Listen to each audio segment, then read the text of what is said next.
Chapter 27.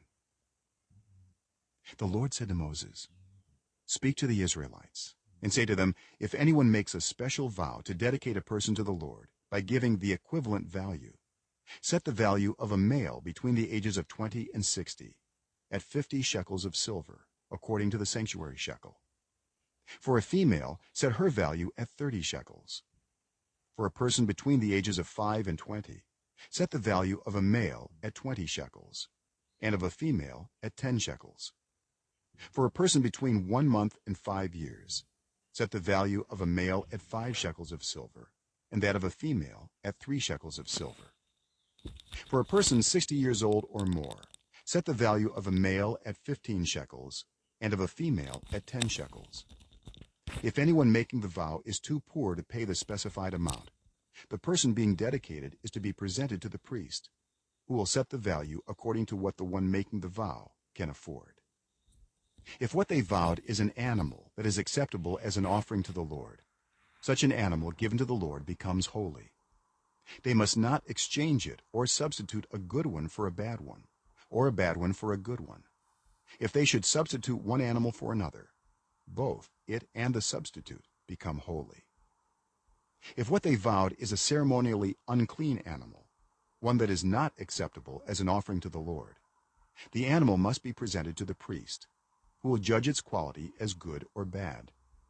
Whatever value the priest then sets, that is what it will be. If the owner wishes to redeem the animal, a fifth must be added to its value. If anyone dedicates their house as something holy to the Lord, the priest will judge its quality as good or bad. Whatever value the priest then sets, so it will remain. If the one who dedicates their house wishes to redeem it, they must add a fifth to its value, and the house will again become theirs.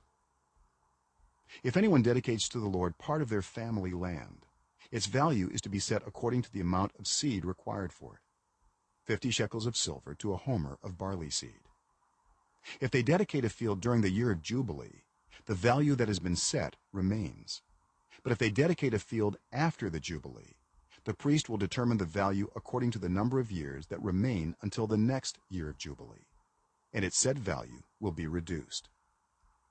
If the one who dedicates the field wishes to redeem it, they must add a fifth to its value, and the field will again become theirs. If, however, they do not redeem the field, or if they have sold it to someone else, it can never be redeemed. When the field is released in the Jubilee, it will become holy, like a field devoted to the Lord. It will become priestly property. If anyone dedicates to the Lord a field they have bought, which is not part of their family land, the priest will determine its value up to the year of Jubilee, and the owner must pay its value on that day as something holy to the Lord. In the year of Jubilee, the field will revert to the person from whom it was bought, the one whose land it was. Every value is to be set according to the sanctuary shekel, 20 gerahs to the shekel. No one, however, may dedicate the firstborn of an animal, since the firstborn already belongs to the Lord. Whether an ox or a sheep, it is the Lord's. If it is one of the unclean animals, it may be bought back at its set value, adding a fifth of the value to it. If it is not redeemed, it is to be sold at its set value. But nothing that a person owns and devotes to the Lord, whether a human being or an animal or family land, may be sold or redeemed. Everything so devoted is most holy to the Lord. No person devoted to destruction may be ransomed.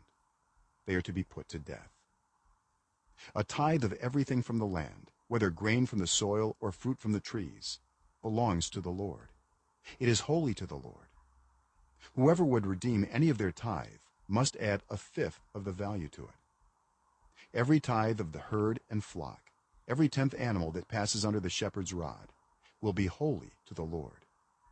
No one may pick out the good from the bad or make any substitution. If anyone does make a substitution, both the animal and its substitute become holy and cannot be redeemed. These are the commands the Lord gave Moses at Mount Sinai for the Israelites.